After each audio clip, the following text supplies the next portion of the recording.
할렐루야, 할렐루야. 불신앙으로 인한 고통은 이란 제목으로 하나님 말씀 증거하도록 하겠습니다.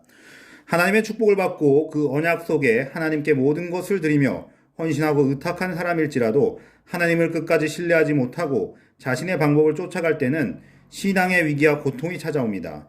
믿음의 조상 아브라함은 하나님의 부르심을 입어 본토 친척 아버지 집을 떠나 하나님께서 지시하는 땅으로 가는 모습을 통해 우리에게 하나님의 사람으로서 순종하는 모습을 보여주었습니다. 그러나 그가 살던 가나안 땅에 기근이 발생하자 그는 기근을 피하기 위해 애굽으로 내려가는 인간적인 방법을 선택하게 됩니다. 그때 그는 아내인 사라의 아리따움 때문에 자신이 죽을까 두려운 나머지 사라를 그의 누이라 속였으며 그 결과 사라를 애굽 왕에게 빼앗길 위기에 처하게 되었습니다. 이러한 아브라함의 모습은 하나님의 말씀을 청종하기보다는 자신의 생각을 따라 행동한 불신앙의 모습이 분명합니다. 아브라함은 하나님의 음성을 직접 들었을 뿐 아니라 하나님으로부터 엄청난 축복의 약속을 받았던 사람이었습니다. 그럼에도 불구하고 그가 우거하던 땅에 기근이 심해지자 상황과 환경에 타협하고 자신의 인간적인 생각을 따라 믿음 없는 행동을 함으로써 그런 위기에 빠지게 된 것입니다. 때때로 기근은 하나님의 심판과 테스트의 도구로 나타나게 됩니다. 하나님의 약속을 받았지만 먹을 것이 없고 상황과 환경이 우리를 재어 그 약속을 바라보기 힘들어질 때 우리 안에는 순간적으로 그 상황에서 타협하고자 하는 연약함이 있습니다. 아브라함이 그랬다는 것입니다. 그로 인해 위기를 맞았을 때 하나님께서는 아브라함과의 언약을 이루기 위해 그 상황에 적극적으로 개입하셔서 위기를 모면하게 해주셨습니다.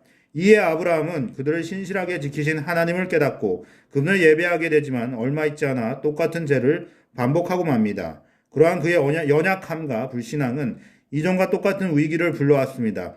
하마터면 사라를 잃을 뻔한 그 상황은 그에게 어찌할 수 없는 무력감과 불안하고 답답한 마음을 불러일으켰을 것입니다. 아브라함의 이러한 모습은 우리에게도 쉽게 발견할 수 있는 모습이 아닙니까? 그리고 훗날 아브라함의 아들인 이삭 역시도 아버지의 죄를 동일하게 반복하는 것을 보면서 죄는 배우게 된다는 것을 알 수 있습니다. 이뿐 아니라 아브라함은 75세에 그의 아내 사라의 경수가 끊어졌음에도 불구하고 하나님으로부터 후사에 대한 약속을 받게 된다는 것이죠. 하나님께서는 아브라함의 후사를 통해 큰 민족을 이루실 것이며 아브라함은 열국의 아비가 될 것이라고 말씀하셨습니다.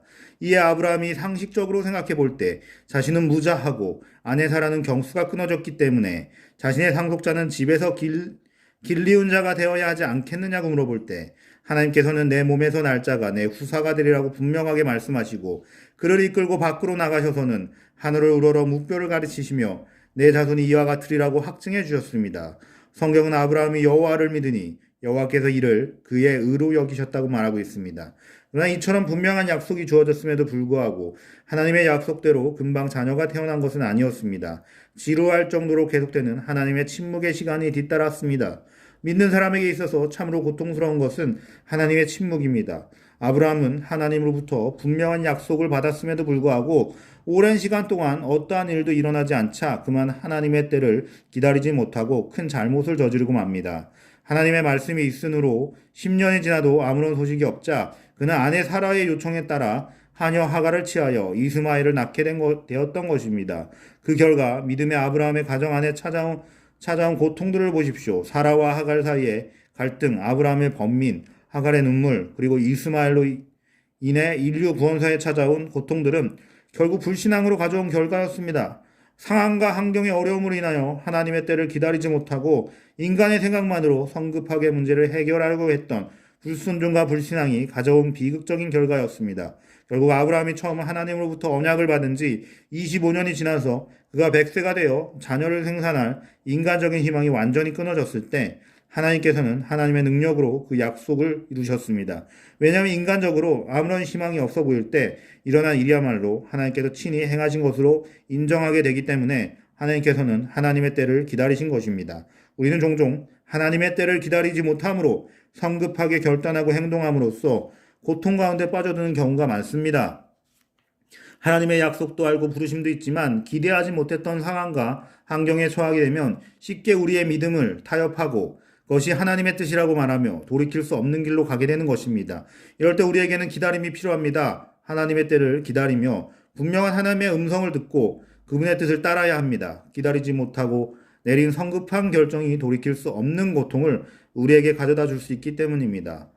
아브라함뿐만 아니라 기근이 들자 하나님의 백성으로서 믿음을 저버리고 불신앙과 불순종으로 나아감으로써 결국 고통을 받았던 또 다른 사람으로는 성경 룻기에 등장하는 나오미를 들 수 있습니다. 룻기 1장 1절로 5절입니다. 사사들이 치료하던 때에 그 땅에 흉년이 드니라. 유다 베들레헴의 한 사람이 그 아내와 두 아들을 데리고 모압 지방에 가서 우거하였는데 그 사람의 이름은 엘리멜렉이요 그 아내의 이름은 나오미요 그 두 아들의 이름은 말론과 가륜이니 유다 베들레헴 아브라 사람들이더라. 그들이 모압 지방에 들어가서 거기 유하더니 나오미의 남편 엘리멜렉이 죽고 나오미와 그 두 아들이 남았으며 그들은 모압 여자 중에서 아내를 취하였는데 하나의 이름은 오르바요 하나의 이름은 루시더라. 거기 거한 지 10년 즈음에 말론과 기럨 두 사람이 다 죽고 그 여인은 두 아들과 남편의 뒤에 남았더라. 룻기서의 역사적 배경은 사사시대입니다. 사사시대는 사사기 21장 25절 그때 이스라엘에 왕이 없으므로 사람이 각각 그 소견에 오른 대로 행하였더라고 기록된 것처럼 백성을 다스리는 왕이 없이 무질서와 악행이 만연한 때였습니다.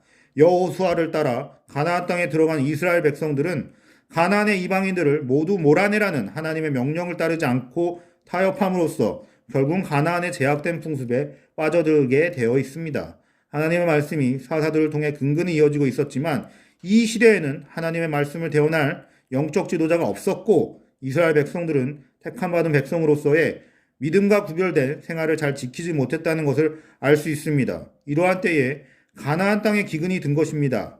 그때 유다 베들레헴에 살던 한 사람이 그 아내와 두 아들을 데리고 모압 지방에 가서 우거하였는데 그 사람의 이름은 엘리멜렉이요 그의 아내가 나오미였습니다. 이 나오미의 가정이 모압 지방에 거할 때에 남편이 죽고 두 아들은 이방 여자인 모압 여자와 결혼을 하였습니다.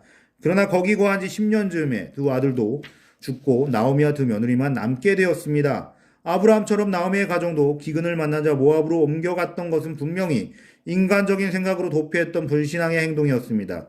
뿐만 아니라 나오미의 두 아들은 이방 여인과 결혼을 함으로써 또 다른 불신앙의 모습을 보여주고 있습니다. 당시 이스라엘 민족이 이방 여인과 결혼하는 것은 하나님의 택함을 받은 백성으로서 금기시 되었던 일이었습니다. 그것은 하나님의 말씀을 저버리고 이방의 풍습을 쫓아가는 명백한 불신앙의 행위였으며 이스라엘 백성들이 너무나 잘 알고 있던 율례였습니다. 나오미의 가정은 기근을 만나 이방인의 땅인 모압으로 갔을 뿐만 아니라 그곳에서 두 아들이 이방 여인과 결혼을 하는 불신앙의 모습을 보여주고 있는 것입니다. 이러한 상황에서 남편과 두 아들은 죽고 이제 나오미와 두 며느리만 남게 되었을 때 나오미의 심정이 어떠했겠습니까? 후에 그녀가 베들레헴으로 돌아간 이웃을 만났을 때 다음과 같이 말했던 것을 볼 수 있습니다. 룻기 1장 19절로 21절입니다. 이에 그 사람이 행하여 베들레헴까지 이르니라. 베들레헴에 이를 때에 온 성읍이 그들을 인하여 떠들며 이르기를 이가 나오미냐 하는지라. 나오미가 그들에게 이르되 나를 나오미라 칭하지 말고 마라라 칭하라. 이는 전능자가 나를 심히 괴롭게 하였음이니라. 내가 풍족하게 나갔더니 여호와께서 나로 비어 돌아오게 하셨느니라. 여호와께서 나를 징벌하셨고 전능자가 나를 괴롭게 하였거늘 너희가 어찌 나를 나오미라 칭하느뇨 하니라. 원래 나오미라는 이름은 기쁨과 즐거움이라는 뜻을 나타냅니다. 그러나 그녀가 이제 자신의 이름을 쓰고 고통스럽다는 의미를 지닌 마라로 불러달라고 하는 모습을 통해 우리는 나오미가 얼마나 그녀의 삶을 고통스럽게 바라고 있는지를 알 수 있습니다. 그녀의 아픔과 고통은 하나님의 택함받은 백성으로서의 믿음을 지키지 못한 불순종과 불신앙의 결과였습니다. 이러한 사람에게는 감사가 없습니다. 오히려 하나님을 원망합니다. 나오미도 자신의 고통 속에 하나님이 자신을 괴롭게 한다고 잘못 생각하고 있는 것을 볼 수 있습니다. 우리도 그렇습니다. 하나님의 뜻을 저버리고 자신의 길로 갔다가 어찌할 수 없는 고통을 만날 때 자신의 연약함을 먼저 고백하기보다는 하나님을 원망하는 경우가 더 많습니다. 이것이 나의 연약함이었다고 내가 믿음을 얻었노라고 고백하기보다는 하나님께 왜 이렇게 되었느냐고 반문하는 것입니다. 오늘 설교 이렇게 마치도록 하겠습니다.